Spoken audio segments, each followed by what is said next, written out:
গাড়ির seat belt অনেকেই আমরা পরতে চাই না, সিট বেল্ট দিতে চাই না। তো যারা দিতে চাই না অলসামি বা আলসামির কারণে তাদেরকে রিকোয়েস্ট করব, বলবো যে গাড়ির সিট বেল্টটা সবসময় গাড়ি চালানো অবস্থা পরবেন। এবং সামনে যে বসবে, অনেক সময় অনেকেই সামনে বসে, ঠিক আছে।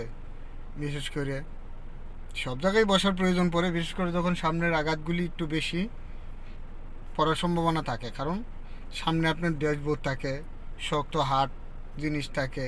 পিছনে যারা বসে তাদের জন্য মনে করেন যদি কোনো প্রকারে গাড়ি জুড়ে ব্রেক করতে হয়, সেক্ষেত্রে যদিও তারা কোনো মতো আঘাত খায়, সেক্ষেত্রে মনে করেন যে সিটের বেঁধে বাড়ি খেলো বা আপনার সিটে খাবে, ঠিক আছে। কিন্তু সবচেয়ে ইম্পর্টেন্ট হচ্ছে মনে করেন আপনার সামনে যারা বসবে, সামনে যারা বসবে তাদের জন্য এটা পড়াটা খুবই ভালো। আপনি জুড়ে যদি আপনি গাড়িটা ব্রেক করেন, সেই ক্ষেত্রে মনে করেন অনেক সময় নিজের শরীরের উপরে ব্যালেন্স থাকে না, মাথার উপরে ব্যালেন্সটা, এটা মনে করেন যে কোনো আপনার সময় আপনি বাড়ি খাবেন।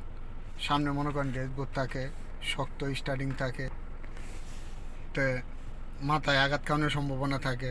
তো সেই জন্য সিট বেল্টটা পরবেন, আলস্যামি করবেন না। এটা দেখবেন জোরে যখন টান দিচ্ছি আমি, দেখেন জোরে টান দিলাম, এখন কিন্তু বেল্টটা ছুটে নেই। যখন রিল্যাক্সে আমি টান দিই সেটা আসে, তো সেটা হার্ট ব্রেক করার জন্য বা অনেক সময় ব্যালেন্সটা আমাদের শরীর থেকে চলে যায়, তো তখন স্টার্টিংয়ে বাড়ি খায় যে কোনো একটা দুর্ঘটনা ঘটতে পারে। সেই জন্য কিন্তু সিট বেল্টটা দেওয়া। তা নিয়ম করে গাড়ি চালাইলে বিশেষ করে, আর একটা কথা আমি প্রায়ই বারবার সবাইকেই বলি, মাথা গরম করে গাড়ি চালাবেন না, ঠিক আছে। সবসময় ঠান্ডা মাথায় গাড়ি চালাবেন।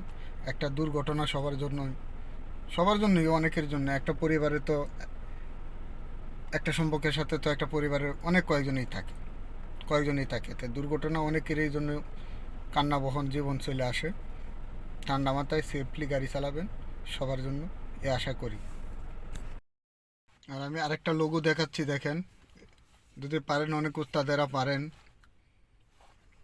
যারা পারেন তাদের জন্য তো বলার নাই, যারা না পারেন আমার এই লোগোটার উত্তরটা দিয়ে যাবেন। এই লোগোটাতে কি বোঝায় ছোট্ট একটা কমেন্ট করে যায়েন, ধন্যবাদ। এই যে এই লোগোটা দ্বারা কি প্রকাশিত হয়, কি বোঝায়, বা আপনাকে যতটুকু বোঝান উত্তর দেবেন, আমি রিপ্লাই দিব দুজেই।